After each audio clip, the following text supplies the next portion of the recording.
Vamos ouvir. Ele vai responder sobre o Dudu nesse momento. Vamos lá. Nesses últimos 6 anos, ele é o melhor jogador brasileiro, para mim. Mais que Gabigol, mais que Pedro, mais que todas as perguntas que vão fazer do Pedro para você, ou que já fizeram, já me encheu o saco isso do Pedro, né? Mas o Dudu, para mim, era o homem que tinha que ter ido em 2018 e agora. Mas ele nunca teve no radar de vocês. Por quê? Vamos por partes, Neto. A gente tem que se localizar no tempo para fazer a observação. Talvez tu esteja certo nas tuas observações, muito argumentado em cima delas, e vamos nesses argumentos respeitando as posições diferentes. 2018 eu coloquei de que era um processo todo muito rápido e talvez não tenha nos dado o devido tempo para que nós dessemos chances, oportunidades. O Dudu veio 2, eu acho, convocações. Que eu lembro de 2. Eu lembro de 2 convocações ele teve conosco. Do jogo contra a Colômbia, eu estou olhando no da homenagem para a Chapecoense. Nós fizemos, ele participou, e Uruguai e Paraguai nas 2, então ele teve anterior. E aí é uma questão de escolha, e aí, naquele processo todo eu não posso até me remeter, estou me remetendo no tempo atrás para poder te responder. Era um processo que a gente tinha que montar a equipe, estruturar, e talvez não tenha dado todas as devidas oportunidades que ele merecesse, talvez sim. Assim como outros, por esse tempo mais curto. Nesse processo agora, ele está no radar. Eu vou divergir da tua opinião, ele está no radar.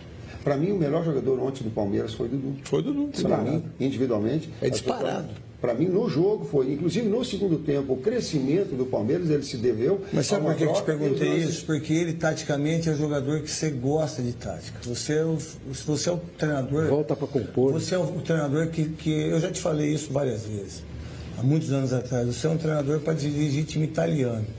Já falei isso para você. O Dudu, taticamente, é um jogador perfeito. Talvez, não é para ser titular, não. É para te ter uma opção, muitas vezes, isso pensando como jogador. Por isso que eu falei do Dudu, e ele jogou muito de novo. Mas ele está jogando bem há 5 anos. Essa é a minha visão. Em relação ao Dudu, o que a gente tem uma concorrência muito grande. Surgiu ponta...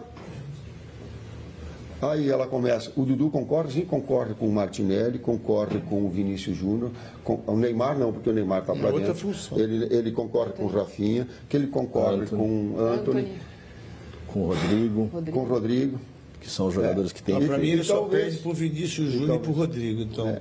E aí como é que o cara diz, democraticamente, mas eu não sou treinador, claro, eu não sou treinador da seleção, mas para mim ele é melhor, só perde para o Vinícius Júnior e para o Rodrigo. Dos outros ele é melhor que todos. Muito bem, tá aí o Tite, então, falando do Dudu. Olha, eu sou suspeito, viu, Massini, para falar do Dudu. Eu adoro o Dudu. Já falei aqui muitas vezes, muito palmeirense, acho que eu tô louco e tal. O Dudu, para mim, é um dos 10 jogadores mais importantes da história do Palmeiras em todos os tempos. Desde a fundação do Palmeiras até aqui. Tá entre os 10 maiores jogadores da história do Palmeiras, por tudo que ele fala. Eu adoro o Dudu. Queria muito o Dudu jogando no meu time. Eu acho ele um jogador muito importante.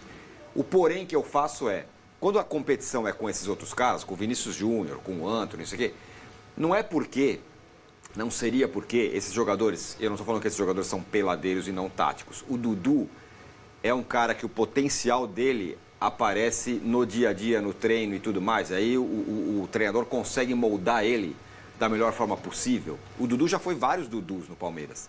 Ponta, meia. Marcador, meia, lateral, ele já fez um monte de coisa. Ele não demanda um trabalho do dia a dia, e eu vou repetir, eu adoro o Dudu. Para mim, o Dudu é um dos maiores jogadores do Brasil, desse Brasileirão e de outros, tranquilamente. Assim, sem dúvida, né? Desde 2015 para cá, ele tem sido uma das grandes figuras do Palmeiras, importantíssimo em todas as conquistas. Mesmo aquele que ele não finaliza a Libertadores e vai para o Catar, ele participa do início da campanha, né?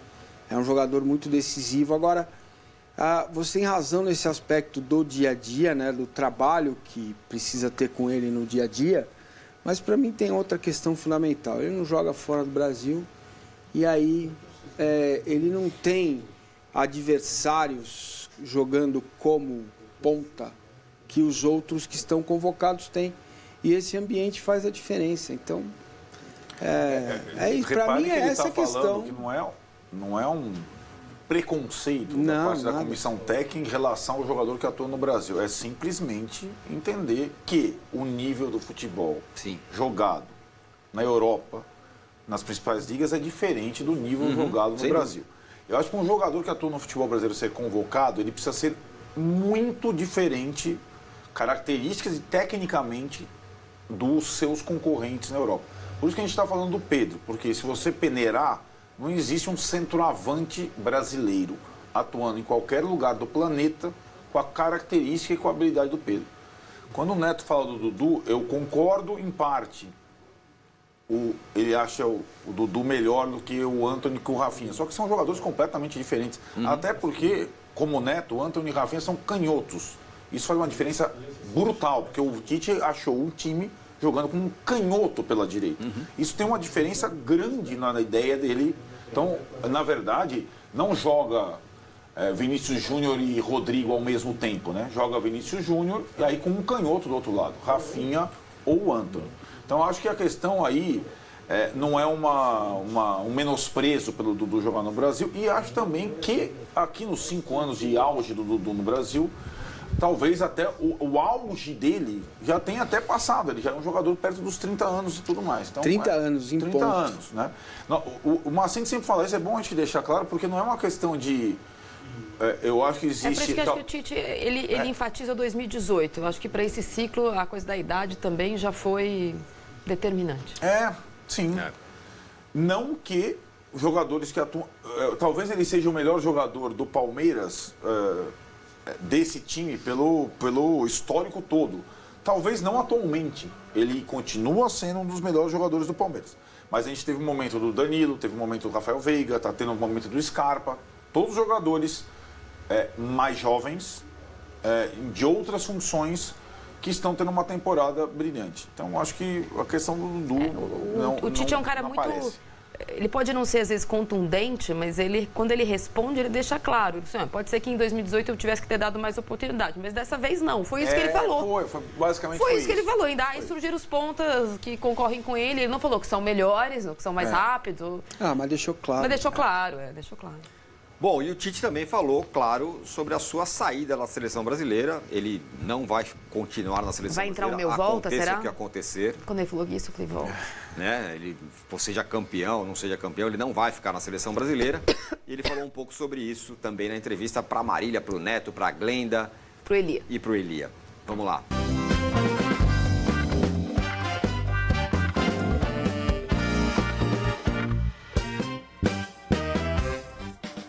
Está de volta o G4 e o assunto agora é o tal do áudio do VAR. Ai, meu Deus. São 2 áudio do VAR. Né? No possível pênalti do Vidal no Gustavo Gomes. O que aconteceu? O áudio apareceu e depois o áudio sumiu. Tiraram do ar o áudio. E claro que a polêmica continua com relação àquele lance, meu caro Arnaldo Ribeiro. Não esquece a cabine, não esquece a cabine. Posso ser reiniciado? Pode jogar, agora, calma. Pode jogar? Não, nada. Tiro de Já meta. vai reiniciar. Proteção, ok. Legal, ok. Pode jogar, 15 Pablo. segundos. 10 Oi, segundos. Pablo. Já foi. Fala pra mim, velho. 5 15 segundos. segundos, Calma, cabine, checagem completa, tudo ok, pode encerrar. Ok. Tá aí, esse é o áudio, né? Apareceu o áudio, tudo ok, não sei o quê. Ele falou proteção. Proteção. E aí, Arnaldo? Não, a questão é que o jogo foi reiniciado sem a checagem completa do VAR. Exatamente. E, na verdade, isso tem acontecido em algumas partidas. E, na verdade, tem que ser assim quando o árbitro tem convicção sobre o que aconteceu e a decisão é dele dentro do campo. O Wilton Pereira Sampaio tem apitado muito assim. Ele manda... o Wilton Pereira Sampaio teve um jogo... Qual foi o jogo? São Paulo e Fluminense. Isso. Em que tem uma mão na bola na área do Fluminense, ele exige que o lateral seja cobrado sem que seja acionado. E assim tem que ser. É assim que tem que ser. Só que nós estamos acostumados errado. Exato, a gente está acostumado errado. Em relação ao Palmeiras, o que o Palmeiras está protocolando e protestando? na visão do Palmeiras, é a segunda vez que a ferramenta não foi utilizada de forma adequada em jogos do Palmeiras. A primeira linha não traçada do jogo do São Paulo, que é uma outra coisa, porque houve ali a checagem, a interrupção, aí é um erro claro, porque teve a paralisação do jogo, e essa situação também de não cumprimento de um protocolo. Na minha visão, isso não caracteriza o não cumprimento de um protocolo, isso caracteriza o que deve ser a arbitragem. Se a arbitragem de campo, num lance interpretativo, achou, ela manda... Porque senão a gente vai ficar naquela situação que já virou praxe no futebol brasileiro, que é o jogador, com qualquer reclamação, se atira e fica esperando, e fica lá deitado, ou o cerquinho no juiz para esperar uma possível... Chamada do VAR. Chamada do VAR, o VAR que enxerga formiga em vez de elefante. Então esse modus operandi ele precisa acabar. E a decisão de interpretação tem que ser do árbitro. Não, esse lance não é lance de VAR. Não é lance de VAR nunca. É lance do árbitro na beira do campo. Se o cara não achou pênalti, não achou pênalti. Mas o VAR não pode falar, pô, eu acho que foi pênalti, hein? O VAR não poderia. Não pode. Né? Não poderia, é um lance interpretativo. Não, mas ele não pode falar... Claro que eu não. acho que... Mas isso não Não. pode ser caracterizado como Claro lance, que não. claro, foi claramente um pênalti. Eu nem sei se é. Não. Nós estamos falando do lance do Vélez Não e do pode. River. Não pode. Isso não pode acontecer. Não pode. Está fora Pelo do protocolo não pode. Não pode. O que ele pode fazer é perguntar o que você viu. Ele vai responder, eu vi o Vidal fazendo uma proteção.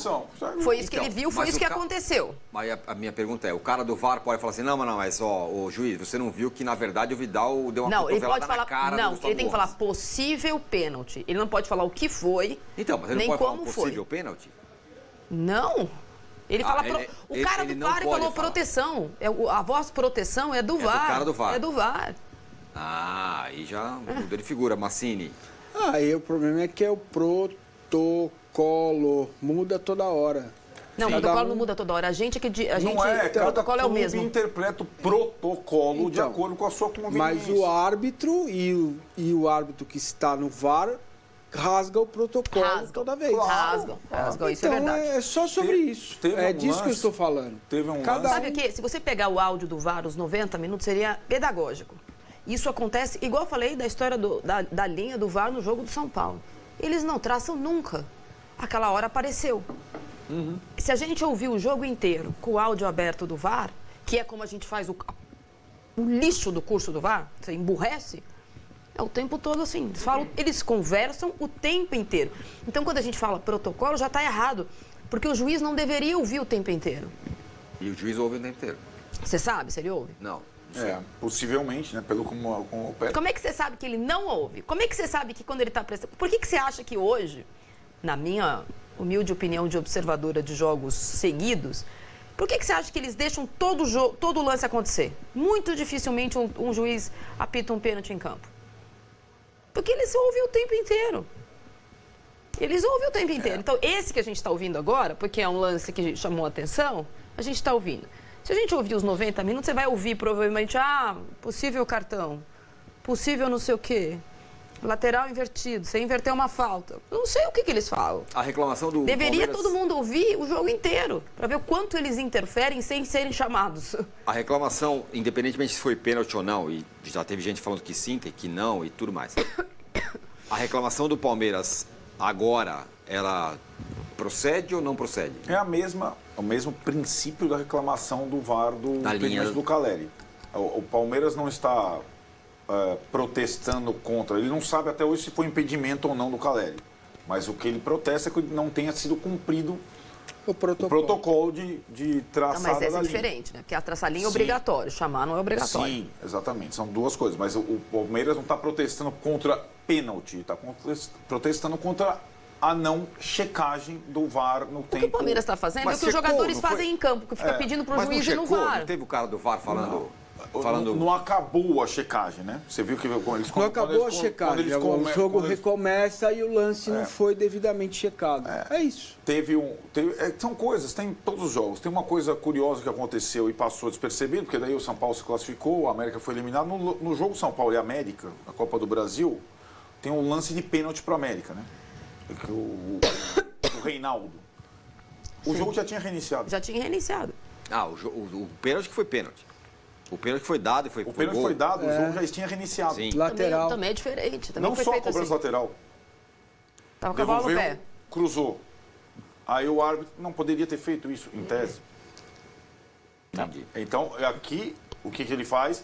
Porque uma vez o jogo reiniciado... Não, peraí, Arnaldo, para pênalti pode. Sim. Para pênalti você pode retroagir. Depende. Não, Depende. não, pênalti pode. Não necessariamente. Não precisa, ele não pode ter terminado, e mesmo que ele tenha terminado o jogo, ele pode mandar voltar. Ele pode mandar voltar, mesmo tendo tido outro lance. É isso que o Palmeiras está se queixando. Mas o cara do VAR fala, pode encerrar.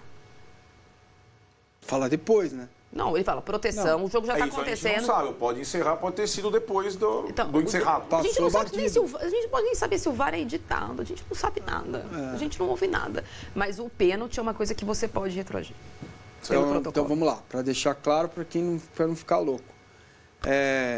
Teve o lance, a bola seguiu, o Piquerez chutou, a bola foi para a linha de fundo. Para o VAR, o protocolo deveria, independentemente se a gente concorda com isso ou não, o árbitro, não foi o Scarpa que fez, foi o Veiga. E espera, checando possível pênalti. Não é isso? É isso. Pronto. É disso que o Palmeiras se queixa. Não, mas neste caso, isso sim, mas o que eu estou falando sobre o pênalti, se o VAR tivesse chegado à conclusão que foi pênalti, ou que quisesse chamar por possível pênalti, ele poderia mesmo com o jogo reiniciado. O que ele não pode fazer, por exemplo, é dar o gol, reiniciar a partida e dar o impedimento. Reiniciar a partida, coisa que já aconteceu no Brasil também. Isso não pode, mas foi um pênalti. Bateu o escanteio, chegou à conclusão que é pênalti, volta para o pênalti. Ignora o escanteio. Então, isso pode. Quer dizer, ele pode dar o gol antes de reiniciar a partida, checa. O gol precisa ser checado. É isso. Não, nenhum lance de gol, a partida não é reiniciada depois de gol sem a checagem do gol, ou da linha, ou do que tiver que checar. Agora, teve um pênalti. Já foi feito. Aqui é uma jossa. Mas, por exemplo, aconteceu o pênalti. O juiz não dá pênalti, dá escanteio. Sai o escanteio e sai o gol. Não pode. Se chegar à conclusão que foi pênalti, tira o gol e dá o escanteio, e dá o pênalti. É isso, o pênalti volta. Então o Palmeiras está reclamando então do procedimento que teria sido errado. Protocolo. O protocolo.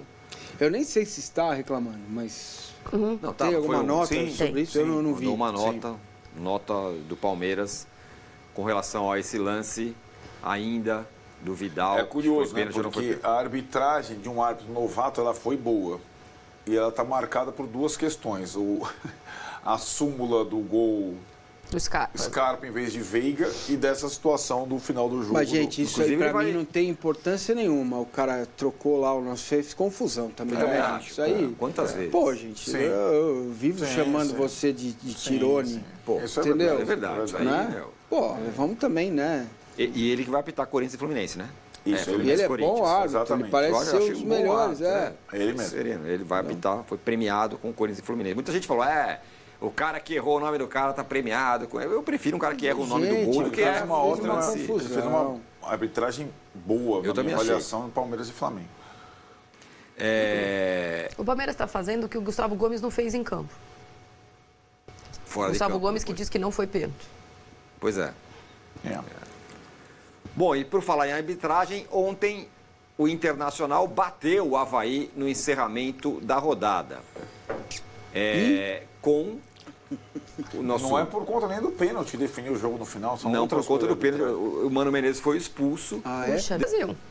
Acho que não. O que parece é que vai ser, no mínimo, um G5.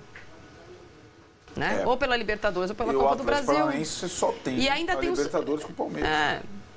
E é curioso, né? 2 derrotas do Corinthians já foram 2 posições para baixo. Né? Então, é isso que eu tô falando. O equilíbrio ali é muito grande. Né? Independente da briga pelo título, o Palmeiras está muito bem colocado e caminha para ser campeão. Mas essa briga ali do segundo pro 8º, colocando o Santos na jogada, com 33... São 6-4. Feroz, não é? Então, se alguém que está mais para baixo fala, não, acho que o São Paulo, se emendar, não sei o quê, é muito difícil. Sim. Ficou muito complicado, porque o páreo são tá duro. 7-4, 7-4. E não vai dar para abandonar. Concordo. Muito bem, vamos para uma rápida parada aqui no G4, porque ainda vamos falar das semifinais da Copa do Brasil. Não saia daí.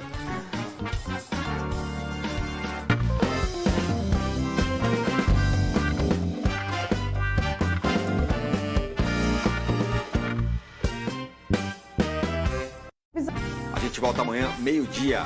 Obrigado, tchau.